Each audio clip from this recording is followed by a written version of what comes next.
Bakunzi ba Kristo hariho TV turongeye turabasuhuje. Aka ni ka gace kandi ka kabiri gakurikira ikiganiro cyabanje, ngusaba ngo niba uri mushya wibuke gukanda subscribe kandi ukoreshe ya kugira ngo dukomeze kubana umunsi ku wundi.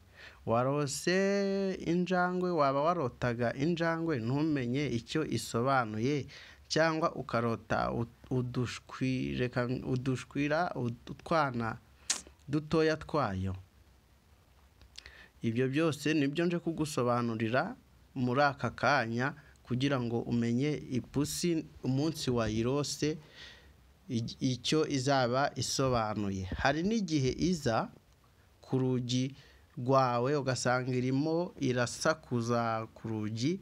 Ibyo nibyo nje kugusobanurira umenye ibyo urwana nabyo n'ibikuza imbere ibyo ari byo, kugira ngo ubashe kumenya uko wirinda n'uko wigenzura. Ngusaba ngo nyaboneka niba uri mushya kuri iyi channel ntugende udakanze subscribe, dore kuyikanda ntacyo bitwaye, nta nicyo byica, ahubwo aba ari ukudutera inkunga kandi nawe uyitera kuko nawe bigufitiye inyungu. Wowe utwumvishe nonaha nawe uzatwumva mu gihe kizaza. Warotaga ipusi cyangwa injangwe? Hari n'igihe urota injangwe yakubayeho akara kajya he, yakubanye injangwe, yakubanye ipusi muri make, mu kinyarwanda yakubanye ipusi original ku buryo kuyikura bikugora. Icyo gihe rero nubona ipusi, mise mbisobanura twihuse kuko benshi bansaba ngo nge ndasa ku ntego, niyo mpamvu nanjye ndi kurasa ku ntego ndebera no ku masaha, kuko narababwiye ngo iki ntago nzajya nkunda kurenza iminota 10 kireka nazaba ari umutumirwa waje icyo gihe afite ubutumwa. Aho muzajya mubyakira uko mubibonye. Icyo nzi cyo Imana ikorera ku gihe kandi uwo kumva rumva. Kandi nkwihanangiriza wowe nyaboneka, wowe ujya untuka, ubu uri kuntuka hari icyo dupfa, nta n'isambu yawe tugabana, ariko buriya niko uba waratojwe. Ariko mu bana b'Imana ntago tugomba gutukana. Mu gihe wowe bitakunejeje, hari abo binejeje, hari n'abo bigiriye umumaro ukomeye. Ujye wirinda gutukana kugira ngo bikurinde nawe ejo hazaza, bikubere n'isomo ntuzongere gutukana ku muyoboro, kuko iki kiganiro dukora ni Imana iba yabidufashijemo. Uwaguha mikoro ntago wabishobora kubikora. Rero ujye witonda kuko kuvuga menshi ntago ari byiza. Ntago ari wowe nabwiraga wowe bifitiye umumaro, ahubwo wowe bifitiye umumaro nyawo. Tego ugutwi wumve, kandi ibi bintu ndizera ko biri bukugirire umumaro ukomeye. Uyu mwanya tuvugana, yo urose ubona injangwe biterwa n'uburyo ki uyibonye. Iyo njangwe hari bamwe bayita ipusi, sinzi n'abandi uko muyita, mutwandikire hasi muri comment mutubwire. Buri wese ayita uko abizi, ariko ngewe nyizi nk'ipusi. Irindi zina rya kabiri nzi nuko yitwa injangwe, ariko nibyo nje kugusobanurira kugira ngo umenye icyo bivuze. Iyi pusi rero iyo ije ukarota ipusi, biterwa nakubwiye ko biterwa n'uburyo ki wayibonye.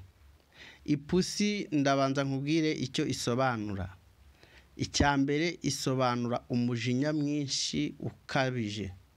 Umujinya mwinshi ukabije, mbisubiyemo, umujinya mwinshi ukabije. Ikindi nongereyeho ngo n'uburakari bukabije, sinaba mbeshye. Nibwo uzajya nk'ahantu mu masengesho ukumva ngo mbonyemo hano ipusi, mwakitegereza nabwo mukabona muri abantu mwese. Niba witegereza ukabona muri abantu, uzamenye ko atari ipusi muntu muri kumwe, ahubwo ni ipusi Imana yagaragaje nyine yuko uwo muntu ubarimo agira umujinya urengeje urugero. uwo mujinya aba ari mubi, kandi Imana ntabwo ikunda abantu bagira umujinya, kuko Imana nayo ni inyarukundo, kuko yakibigira umujinya yakaturimbuye twese, kuko harimo abo icyaha bakanga gucyahika. Nawe nkubwira wowe udacyahika wige gucyahika, kuko uw'Imana ikundira mu cyaha, iyo ugirirwa amahirwe iragucyaha. Ipusi ibisobanuye umujinya ukabije. Ikindi hakaba hari n'ubundi buryo ki haza utwana twayo. Iyo pusi iyo haje utwana twayo twinshi ukabona ni twinshi, haba aho ngaho muri haba hari abanyamujinya benshi bafite umujinya. Icyo gihe nyine uzahita umenya ko ugomba kwihana umujinya. Nawe nkubwira ngo niba wagiraga umujinya uhere ubu ngubu wihana, kuko nta munyamujinya uzabona ubwami bw'Imana. Ntago warica iryera iri juru duharanira kujyamo. Imana nikomeze ikumpera imbaraga. Noneho hari n'ukundi ipusi iza. Ipusi ikaza mu nzozi uyibona. Icyo gihe hari uburyo ki uyibonamo, nibyo nakubwiye ngo nubona hari ibyo utasobanukiwe utwandikire hasi muri komenti. Ibyo biri budufashe kumenya uko tugusubiza, kumenya uko twakubwira icyo bisobanuye.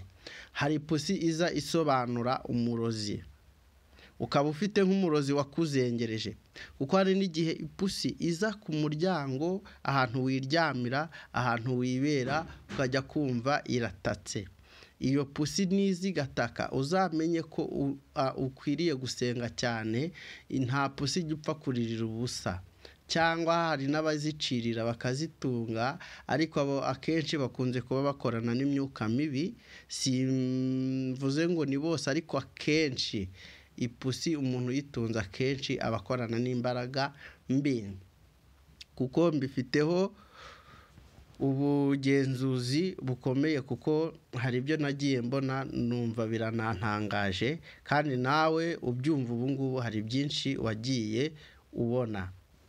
Rero nubona ipusi, hari ipusi uzabona ukabona iragucanze, icyo gihe uzamenye ko hari imbaraga zindi zaguteye. Mu gihe uzabona ipusi iri gukunda kuza mu rugo iwawe, uzamenye ko hari ikintu gihari kidasanzwe, ahubwo ugomba kwitwararika uhereye uwo mwanya. Nkwibutsa wowe uri kudukurikirana, niba uri mushyashya wibuke gukanda subscribe, ukore share, ukore comment, kugira dukomeze kubana umunsi ku wundi.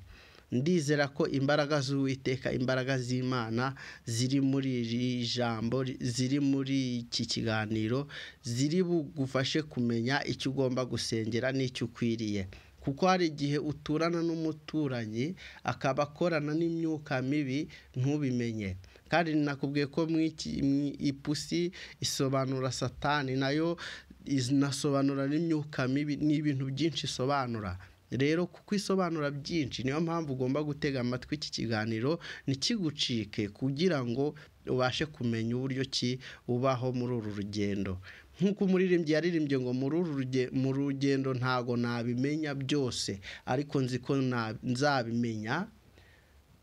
Nawe ndizera ko uzabimenya, kandi ndakwifuriza kuzabimenya. Imana ikumpera umugisha, kandi ikumpera imbaraga zidasanzwe zo kubasha guhangana n'imyuka mibi, zo kubasha guhangana n'abarozi bateye. Imana ikugirire neza. Rero iyi pusi rero impamvu nibasobanuriye, hari benshi bambajije ipusi isobanura iki, cyangwa muri make injangwe isobanura iki. Injangwe isobanura ibyo ngibyo byibanze nkubwiye, ariko hari n'ibindi byinshi ibigiye isobanuye. Hari igihe ijuru rishaka kukubwira ngo ibi bintu ibi n'ibi. Hari igihe kwereka amapusi cyangwa ukayarota, ayo mapusi ari abarozi baguhagurukiye. Ntumenye ko ari abarozi baguhagurukiye ngo umenye uburyo ki wasenga, cyangwa ngo umenye uburyo ki wakirinda. Rero muvandimwe, nshuti y'umusaraba, mugenzi ugana Isiyoni, ndakurarikira ngo ukomeze kuba maso, kugira ngo ubwami bw'Imana tuzabutahe nta kizinga. Imana ikomeze kubashyigikira kandi ibagirire neza, ibiteho. Nkwibutsa ntugende udakanze kuri comment cyangwa share cyangwa subscribe niba uri mushyashya, kugira tujye dukomeza kubana ibihe byose. Muri inshuti nziza z'akadasohoka, kandi amahoro y'Uwiteka Imana akomeze kuganza muri mwebwe. Nabararikiraga kubana nanjye umunsi ku wundi, kandi kuko gukurikirana iyi channel bizabagirira umumaro munini ukomeye. Niba kuko ari n'abatukana bagatukana nta nicyo mupfuye, nta nakuzi, ugasanga arimo aragutuka kugira yishimishe, kugira ngo we yishimishe, ariko ubikoze none Imana uyikwepera mu ikorosi rimwe, uyikwepera mu ikorosi rimwe ushoboye, yo ikazagutegera mu ikorosi rikomeye utazashobora. None aho ushobora kuba uri guseka kuko unezerewe Satani ari kukoshya by'iminsi 2, ariko yo Satani nawe yamaze kukugaragaza agati, hari igihe kigera ugakenera Imana. Nshuti yanjye rero, wirinde ntukabera abandi gisitaza, ahubwo ujye witondera amagambo y'Uwiteka, kuko amagambo y'Uwiteka niyo atumye tubaho kugeza n'uyu munsi. Ubere maso ubugingo bwawe kugira ngo uzabashe kugera mu gihugu cy'abera. Ngaho rero mukomeze mubane n'Imana, amahoro y'Imana akomeze kubana namwe mu izina rya Yesu Kristo. Amen.